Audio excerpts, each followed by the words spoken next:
안녕하세요. 오늘은 여러분께서 보내주신 특별한 메시지를 좀 살펴보려고 합니다. 레위기 24장 1절부터 23절 말씀을 바탕으로 한 건데요. 등잔 때 빛드신 예수 그리스도라는 제목이 붙어 있네요. 이 프레젠테이션 자료를 보면서 성막 안의 등잔불, 또 진설병, 이게 어떤 의미인지, 그리고 이게 또 어떻게 예수 그리스도랑 연결되는지 한번 깊이 파고 들어가 보죠. 네, 반갑습니다.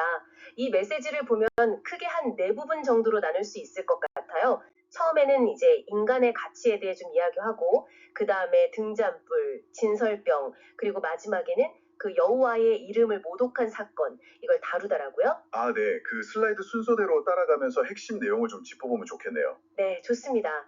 그럼 우선 슬라이드 3번을 보면 인간의 가치를 뭐랄까 세 가지 키워드로 풀고 있어요. 온기, 이타적 차원, 그리고 전문성. 온기, 이타심, 전문성이라. 그러니까 따뜻한 마음이랑 남을 위한 헌신, 그리고 하나님을 깊이 알아가는 뭐 그런 성장을 말하는 거군요. 맞습니다. 이게 어떻게 보면 뒤에 나올 성막 기구들이 갖는 영적인 의미를 이해하는데 좀 바탕이 된다. 뭐 그런 설명인 것 같아요. 그렇군요. 그럼 이제 본격적으로 다음 화면 슬라이드 4번 등잔불 이야기로 넘어가 볼까요? 레위기 24장 2절에 보니까 순결한 올리브 기름을 쓰라고 되어 있거든요. 왜 그냥 기름이 아니라 순결한 기름이었을까요? 네, 그게 중요하죠. 이게 그냥 불 밝히는 연료 그 이상이라는 거예요. 아주 깨끗하게 정제된 기름을 쓰라는 건 하나님 앞에 나아갈 때 필요한 순결함 혹은 뭐 성령의 임재, 성령의 기름 부으심 이런 걸 상징한다고 볼 수 있겠죠. 아, 순결함과 성령의 임재. 네. 그리고 3절에 보면 또 등불을 밤낮으로 꺼트리면 안 된다. 이렇게 관리하려고 하잖아요. 이건 하나님의 임재가 영원하다, 변함없다. 뭐 이런 의미도 있지만 동시에 우리 쪽에서도 그 관계를 계속 이어가려는 노력이 필요하다는 걸 보여주는 거죠. 아, 그렇죠. 그냥 한 번 하고 마는 게 아니라 계속해서 맞아요. 지속적인 헌신, 뭐 그런 의미가 담겨 있는 거죠. 네, 지속적인 헌신이라 그거 참 와닿네요. 자, 그럼 다음 슬라이드 5번, 6번은 진설병이네요. 고운 가루로 만든 떡 12덩이. 이것도 고운 가루라고 한 걸 보면 제일 좋은 걸 드린다는 의미겠죠. 그렇죠. 최상품을 드린다는 의미도 있고, 동시에 이게 흠이 없는 예수 그리스도의 완전한 인성을 미리 보여주는 예표라고 해석해요. 그리고 12덩이라는 숫자는 있잖아요. 이스라엘의 12지파. 그러니까 하나님 앞에서는 언약 공동체 전체를 상징하는 거고요. 아, 공동체 전체군요. 네, 그리고 그 위에 정결한 유형을 두라고 하잖아요.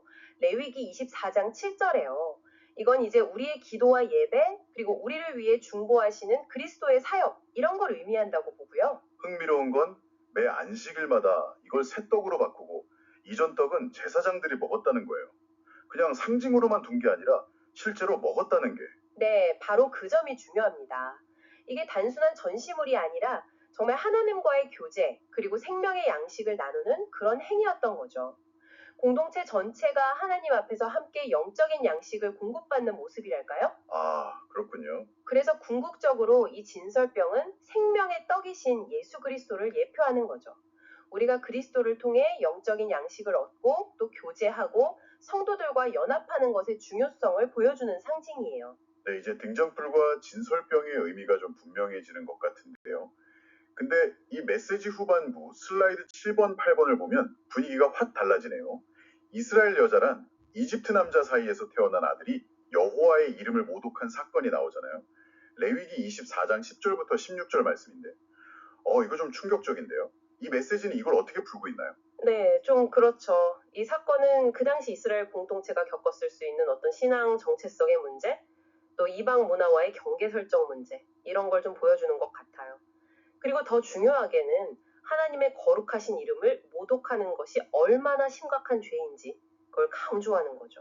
이게 그냥 개인의 일탈이 아니라 공동체 전체의 순결함과 관련된 문제로 다뤄지는 거예요. 아, 개인의 문제가 아니라 공동체의 문제로. 그렇죠. 그래서 결국 돌로 쳐 죽이라는 판결이 내려지잖아요. 레위기 24장 14절, 23절에요.